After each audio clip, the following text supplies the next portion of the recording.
So I recently bought a book and it came with a DVD. And I was like, well, how am I going to listen to it? I don't have a DVD player. And then I remembered I had an old computer that had a DVD player. So listen to this, guys. Just by adding a little bit of copper to those pellets. So they said, well, maybe the same thing is true for humans. And in 1958, they started looking at copper deficiency in various species of animals and humans, and here's what they found out.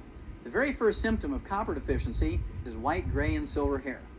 Copper is required as a cofactor to manufacture hair pigment. Doesn't matter if it's blonde, red, brown, or black hair. And I see a lot of copper deficiency in this room. I can almost tell you which people, men and women who have colored their hair, get pretty good at that, as being a physician. And you don't want to be like a medical doctor and just treat the symptoms. If you're just coloring your hair, you're treating the symptoms. You need to do the basic thing of take some colloidal copper.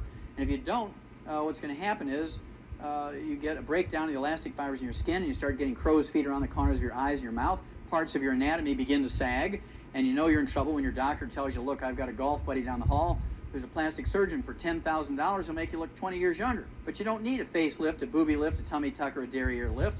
All you need is some copper, and everything will come back up just like you have a hydraulic jack under it. It'll just come right back up. Those elastic fibers tighten right up. People say, Francine, did you get a facelift? You look great. You look like you're 20 years younger. Now, if you don't take some action at that point, the next thing that happens is you get a breakdown of the elastic fibers in the large veins of your legs, and you get varicose veins. If you don't take action at that point, you get a breakdown of the elastic fibers in the large veins of your exhaust pipe, and you get hemorrhoids.